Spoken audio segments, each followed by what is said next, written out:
Year 23 LeBron just eliminated the Houston Rockets as the best player in a playoff series at 41. That's not normal. That's not great for his age. That's something we've literally never seen before. We're talking about a 41-year-old putting up around a 25-point triple-double in the playoffs, playing good defense, controlling the game against a legit defensive team in the Houston Rockets. And while all this is happening, he's sharing the moment with Bronny, halftime interviews, father-son storyline, and he's still dominating. Now here's what makes this even crazier. Not many players in the league have actually been better than LeBron this playoffs. You're definitely going to argue guys like Shea, Wemby, Tatum, even Scottie Barnes have been better. I don't know how many players in this league more have actually been better than LeBron in year 23. You're not going to convince me that players like Jalen Brunson, Cat, or guys in that tier are better than LeBron when it matters most. Because look at what's happening in these playoffs. We're seeing regular season All-NBA level guys get exposed in half-court offense. Jalen Duren getting clearly outplayed by Wendell Carter Jr. in that series. Jalen Johnson getting outperformed by CJ McCollum. Jalen Brunson being picked apart on defense mid for his standards on offense. Even top 12 level guys like Cade and Donovan Mitchell turning the ball over, missing shots, scoring deficiencies getting exposed to quite a degree this playoffs. But when LeBron locks it in, when it matters most, there's few players he can't chat to. I'll say that. Even his shooting tells the story. At 39 and 40, Bron was arguably peaking as a jump shooter. Then at 41 in the regular season, he drops to around 31% from 3 and about 40% from mid-range. People think he's declining.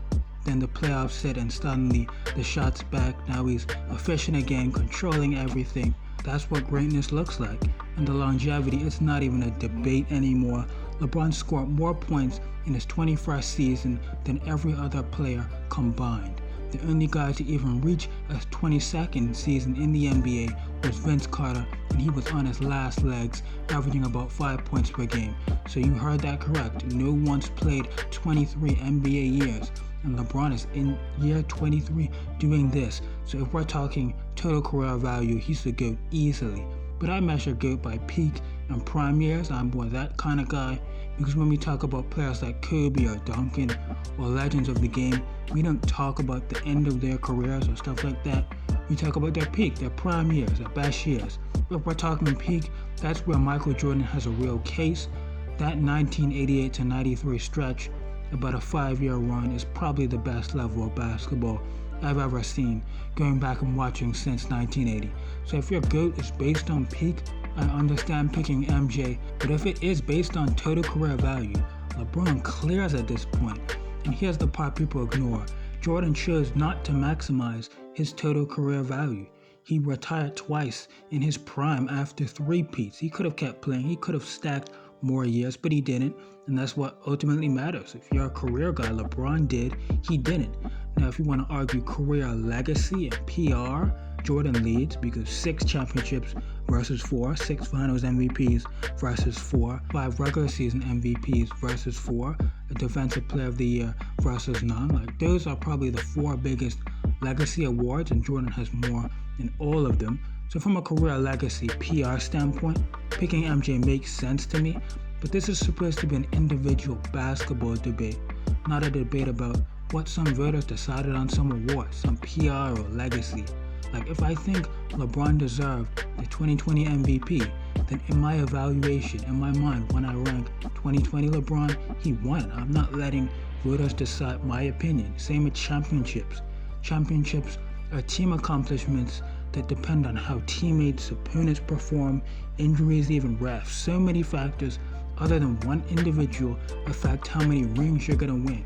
So we're talking about pure individual basketball ability. Peak versus peak, I still tend to lean Jordan, although I think the gap is about 1%. But career value, it's LeBron, and it's not close.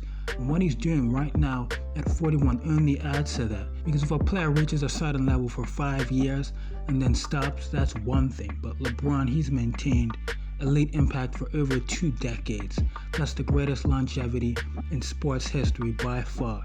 But there's another layer people ignore when they talk about legacy, PR. Take someone like Karl Malone. He's top 5 all-time in career points, but nobody really treats him like that historically. Why? Because he doesn't have the championships. He doesn't have the finals MVPs.